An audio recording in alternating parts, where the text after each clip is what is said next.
The birthday party was in full swing when David walked through the front door, carrying a simple homemade chocolate cake in a plain cardboard box. The laughter died instantly. Conversation stopped mid-sentence. Even the children playing in the corner seemed to sense the sudden shift in the room's energy. His ex-wife Jennifer stood frozen by the elegant dessert table, her face draining of color as she stared at the man she hadn't expected to see.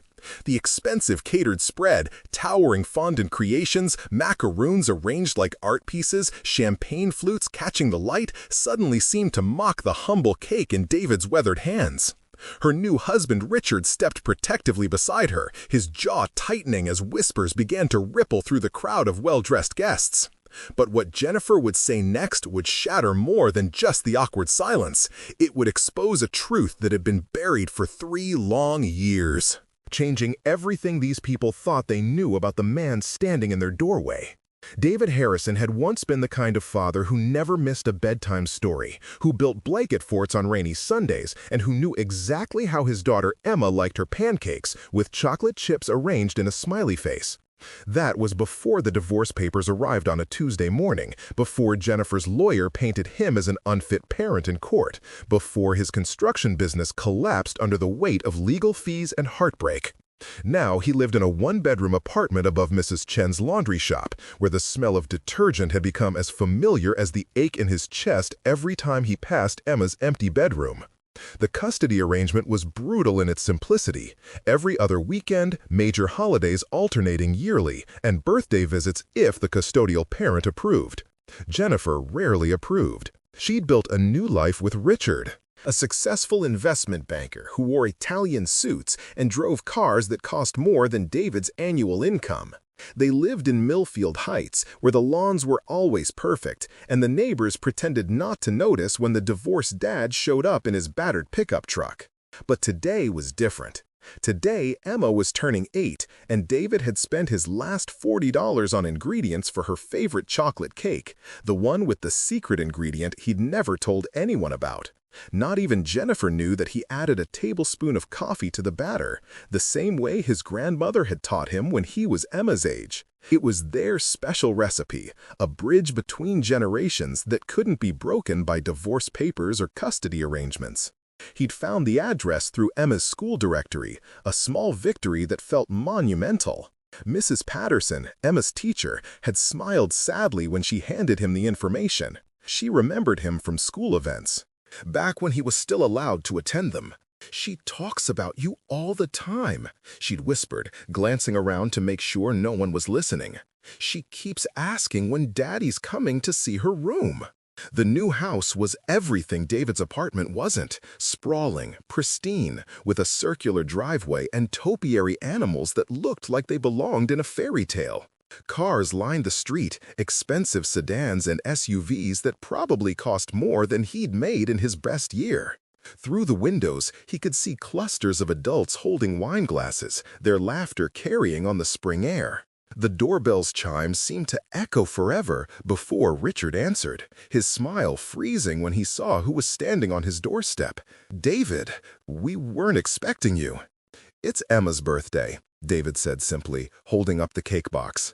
"This is really not a good time. We have guests, and Jennifer specifically said—" "Said what?" David's voice remained calm, but his knuckles were white where they gripped the box. "That her father couldn't come to her birthday party?" The conversation at the front door had drawn attention. Faces turned toward them, curiosity replacing polite party chatter. David recognized some of them: Jennifer's sister Carol with her perpetual look of disapproval, their old neighbor Mike who'd stopped returning David's calls after the divorce, parents from Emma's school who used to invite them to barbecues and block parties. "Daddy!" Emma's voice cut through the tension like sunshine breaking through storm clouds. She appeared at the top of the staircase, her face lighting up with pure joy before confusion clouded her features. "What are you doing here? I thought Mommy said you were too busy to come." The words hit David like a physical blow. Too busy? He worked 16-hour days just to afford the rent on his apartment, sent every spare dollar he had in child support, and called Emma every night only to be told she was in the bath or doing homework or already asleep. But in Emma's 8-year-old understanding, Daddy was just too busy to show up. "I'm never too busy for you, sweetheart," David said, his voice thick with emotion. "I brought you something special." Emma started down the stairs, but Jennifer appeared at the top, her hand firm on their daughter's shoulder. "Emma, go back to your party. Your friends are looking for you." "But Daddy's here!" Emma's voice carried a note of desperation that made several guests shift uncomfortably. "He brought me a present." "Your father should have called first," Jennifer said, her voice carrying clearly through the now silent room. "This is inappropriate timing." David felt every eye in the room judging him, the uninvited guest, the man who didn't belong in this polished world of catered parties and designer clothes. But he thought about the nights he'd spent learning to braid hair from YouTube videos, preparing for custody visits that never came.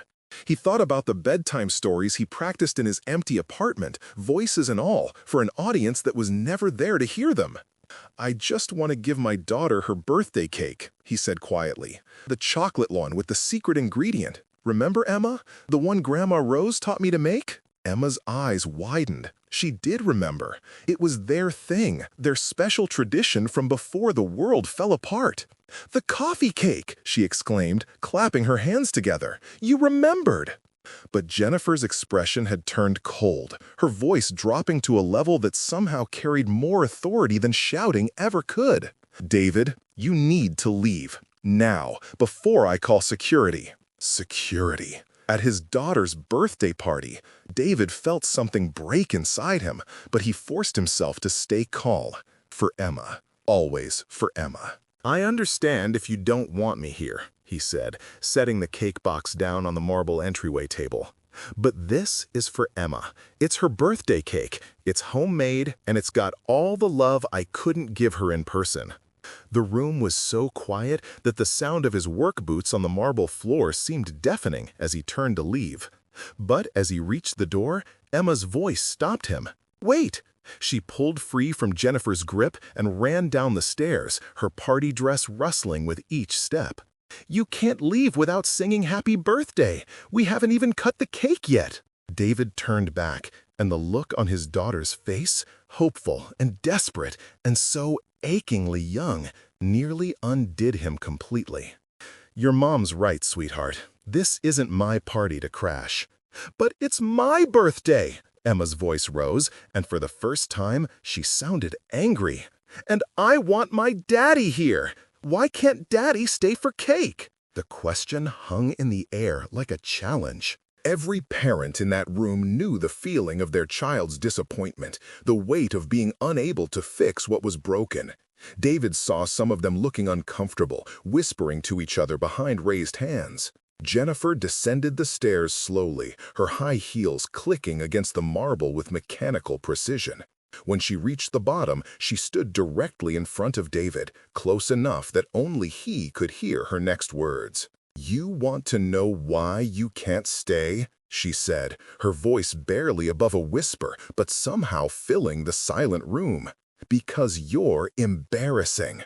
Look around, David. Look at these people. Look at this house. Look at what I've built for Emma. You show up here in your work clothes with your homemade cake like some kind of charity case, and you wonder why I don't want you around my daughter?" The words were meant to destroy him privately, but in the acoustics of the marble entryway, they carried. David heard gasps from the crowd, saw Richard's face flush with embarrassment. Even the children had gone quiet, sensing the adult tension without understanding its source. "You think your little cake competes with what Richard can provide?" Jennifer continued, her voice growing stronger, more confident. "He took Emma to Disneyland last month. He's paying for piano lessons, horseback riding, French tutoring. What do you give her, David? What can you possibly offer that she can't get right here?" David felt the familiar shame rising in his throat, the same feeling that had overwhelmed him in divorce court when Jennifer's lawyer listed all his failures as a provider. But then he looked at Emma, saw her standing at the foot of the stairs with tears streaming down her face, and something inside him shifted. "You're right," he said, his voice carrying clearly now. "I can't take her to Disneyland. I don't have a big house or fancy cars or money for expensive lessons." He paused, looking around the room at all the faces watching him. "But I can tell you exactly how Emma likes her pancakes. I know that she's afraid of thunderstorms but loves the sound of rain on windows. I know she still sleeps with a stuffed elephant I gave her when she was 2, even though she tells everyone she's too old for stuffed animals." He turned back to Jennifer, his voice growing stronger with each word. "I know that she has nightmares about dinosaurs but dreams about being a veterinarian. I know her favorite color changed from pink to purple last month, and that she's been practicing writing her name in cursive even though she won't learn it in school until 3rd grade. I know these things because when I had her, I paid attention. When I had her, she wasn't just an accessory to my lifestyle, she was my world." The room was absolutely silent now. David could hear the grandfather clock in the corner marking the seconds, could hear someone's champagne glass trembling against their fingers. "And I know," David continued, his voice breaking just slightly, "that she's been asking her teacher when Daddy's coming to see her classroom. Mrs. Patterson told me. She asks every week, and every week she has to tell Emma that Daddy's not allowed at school events anymore." Jennifer's face had gone pale, but David wasn't finished. "Share with us in the comments if you've ever had someone make something special just for you, something that mattered more than its cost. I work construction because it's honest work, and it's what I know how to do. I live in a 1-bedroom apartment because that's what I can afford after child support and legal fees. I made this cake myself because I wanted Emma to have something that came from me, not from a store or a caterer, but from her father's hands." He picked up the cake box again, holding it like it contained something precious. "This cake has the same recipe my grandmother used for my birthdays and my father's birthdays, and now Emma's. It's not fancy, but it's made with love, and it connects Emma to a family history that goes back 4 generations. That's what I can give her that money can't buy." Emma had stopped crying and was staring at her father with wide eyes. Several of the adult guests were crying now, and David noticed that even some of the children had moved closer, drawn by the raw emotion in his voice. "But you're right about one thing," David said, looking directly at Jennifer. "I am embarrassing. I'm embarrassing because I remind you of who you used to be before you decided that love wasn't enough. I'm embarrassing because I represent the life you threw away for something shinier." He set the cake down on the table and knelt to Emma's level. "Happy birthday, sweetheart. I love you more than all the stars in the sky and all the fish in the sea, just like I used to tell you before bedtime. Don't ever forget that, okay?" Emma threw her arms around his neck, sobbing, "Don't go, Daddy! Please don't go!" David held her tight, breathing in the scent of her hair, memorizing the feeling of her small arms around him. When he finally stood up, he was surprised to find Richard standing beside them. "The cake," Richard said quietly. "What's the secret ingredient?" David looked at him, this man who had everything David had lost. "Coffee," he said simply, "just a tablespoon. It makes the chocolate deeper, richer. My grandmother said it was the difference between making food and making memories." Richard nodded slowly, then did something completely unexpected. He picked up the cake box and carried it to the dessert table, clearing a space for it among the elaborate confections. "Emma," he called softly, "come show everyone your father's cake." But before Emma could move, Jennifer stepped forward, her voice shaking with an emotion David couldn't identify. "Stop," she said, and everyone in the room turned to look at her. "Just stop." She was staring at David with an expression he hadn't seen in years, the same look she used to give him when he'd surprise her with breakfast in bed or leave little notes in her lunchbox. It was recognition, memory, and something that might have been regret. "The secret ingredient," she said, her voice barely audible. "I always wondered why your birthday cakes tasted different from mine. You never told me it was coffee." "You never asked," David replied gently. Jennifer closed her eyes, and when she opened them again, tears were streaming down her face. "I did ask. The night before Emma was born, when I was scared and couldn't sleep, and you made me that chocolate cake at 2 in the morning. I asked you what made it so special, and you said, She paused, her voice breaking. "You said the secret ingredient was love." The room was so quiet that David could hear his own heartbeat. Emma was looking back and forth between her parents, confusion and hope warring on her face. "I was lying," David said softly. "About the coffee, I mean. That's not really the secret ingredient." Jennifer stared at him, waiting. "The secret ingredient is time," he continued. "Time spent thinking about the person you're making it for. Time spent mixing the batter by hand instead of using the electric mixer because it's more personal that way. Time spent waiting for it to cool even when you want to frost it immediately because patience makes everything better.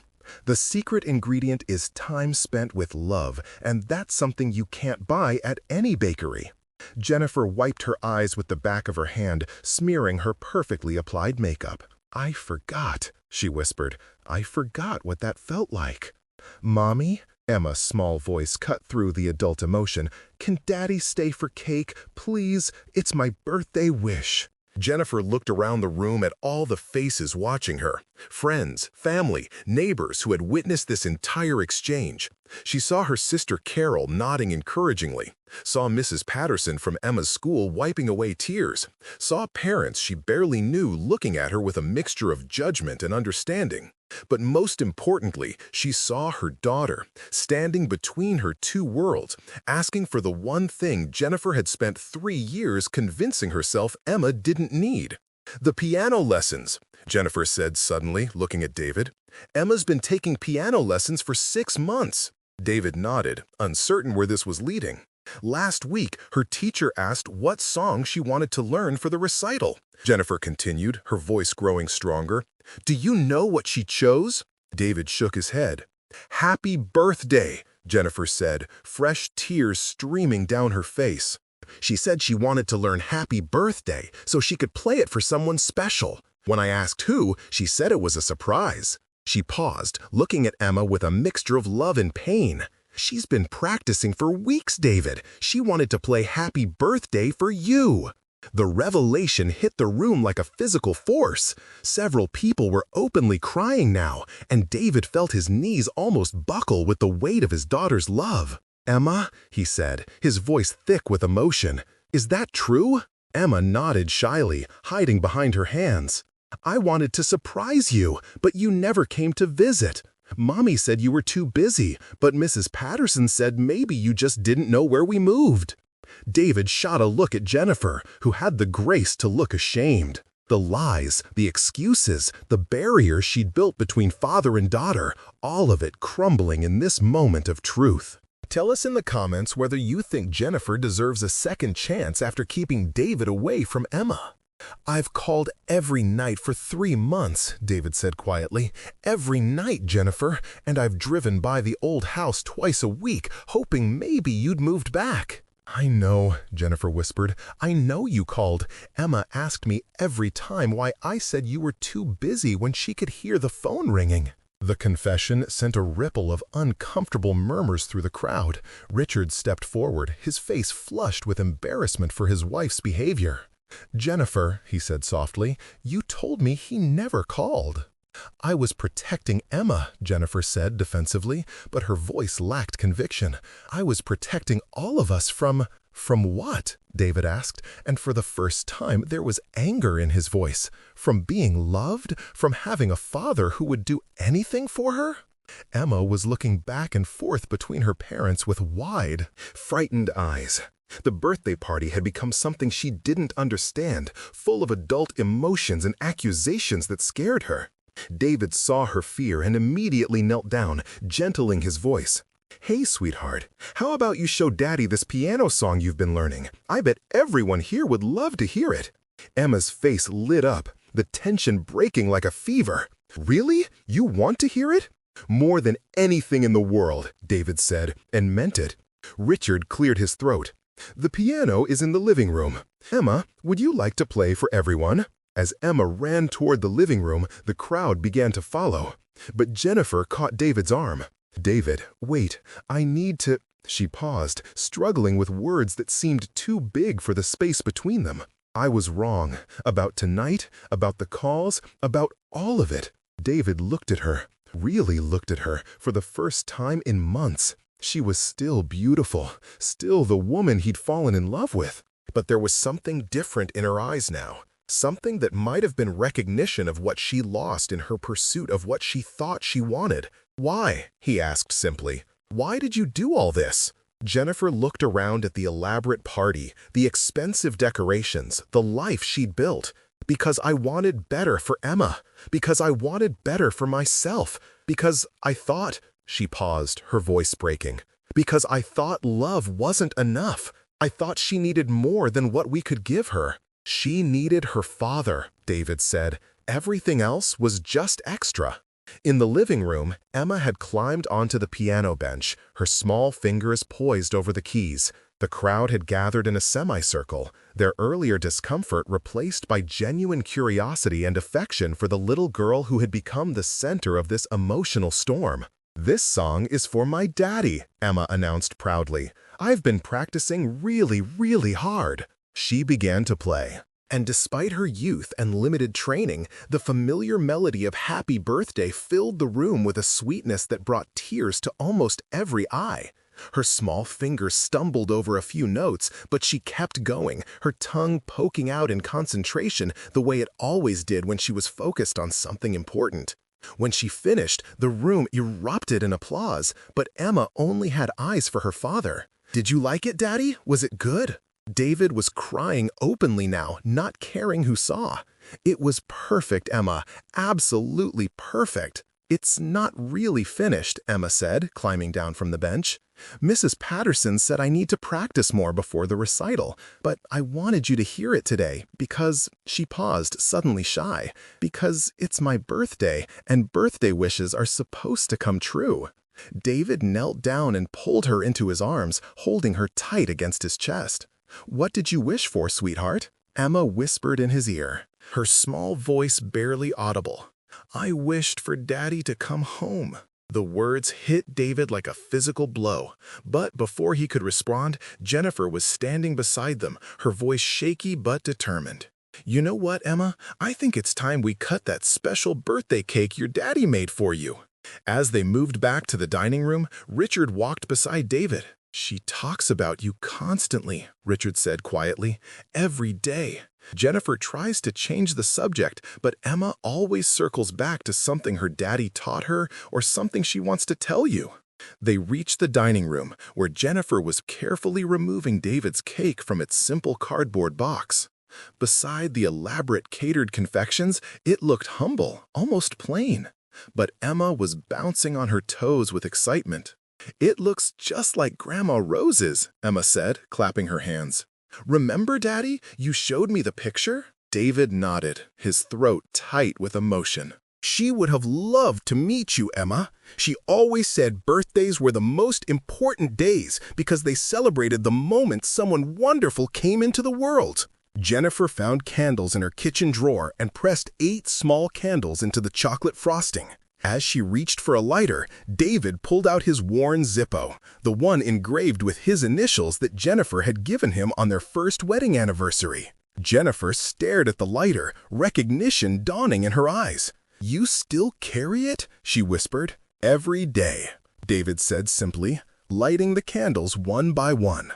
As the small flames flickered to life, the crowd gathered around the table and began to sing Happy Birthday. As voices joined together, adults and children, friends and strangers, even Richard's deep bass blending with David's tenor, something magical happened. The elaborate party, with its expensive decorations, faded into the background. And all that mattered was the little girl glowing in the candlelight, surrounded by people celebrating her existence. When the song ended and Emma blew out her candles, she closed her eyes tight for another moment, making another wish. Jennifer began cutting the cake, then paused and looked at David. "Would you like to help? You made it." So David found himself standing beside Jennifer, cutting slices of his grandmother's chocolate cake and placing them on elegant china plates. It was surreal, like playing house in someone else's life. But every time Emma looked at him with pure joy, everything else faded away. The cake was a hit. Guest after guest complimented the rich chocolate flavor, the perfect texture, the way it somehow tasted like childhood memories and Sunday afternoons. As the party wound down and guests started to leave, David found himself helping to clean up. It felt natural, automatic, like muscle memory from a life he'd once lived. Jennifer worked beside him, and during a quiet moment, she said, "I'm sorry, David, for everything. I convinced myself I was protecting Emma, but I was really just protecting my pride. Share what you think should happen next in the comments below." David looked at her, seeing traces of the woman he'd once promised to love forever underneath the expensive clothes and perfect makeup. "What are you saying, Jennifer?" "I'm saying Emma deserves to have her father in her life, really in her life, not just when I approve it, but as a real part of who she is." As David prepared to leave, Emma ran to him for one final hug. "Daddy," she whispered, "I'm really glad you came to my party, even though Mommy said you couldn't." David's heart clenched at how close he'd come to missing this moment. "I'm glad I came too, sweetheart. I love you more than all the stars in the sky, and all the fish in the sea," Emma finished with a giggle. "I know, Daddy. I never forgot." Driving home through quiet streets, David reflected on how dramatically his life had changed in a few hours. This morning, he'd been the divorced dad who lived above a laundry shop. Tonight, he was a father again, not just biologically, but actively, meaningfully. The road ahead was still uncertain. There would be conversations to navigate, schedules to coordinate, and new relationships to define. But for the first time in 3 years, David felt something he'd almost forgotten: hope. Because sometimes the secret ingredient isn't coffee or time or even love. Sometimes it's courage. The courage to show up when you're not wanted, to keep trying when every door seems closed, to believe that family is worth fighting for, even when the odds are stacked against you. Family isn't just about blood relations or legal documents or who shares the same address. Family is about showing up. It's about remembering the little things that make someone feel known and valued. It's about fighting for connection, even when it would be easier to walk away. And sometimes, if you're very lucky, that courage creates a moment so powerful that it changes everything, not just for you, but for everyone who witnesses it. Sometimes, one homemade cake, carried with love in weathered hands, can remind a room full of people what really matters, what can't be bought, and what should never be thrown away. Subscribe for more powerful stories like this, and click on the video on the screen to watch the next one with a twist so powerful you'll never forget it.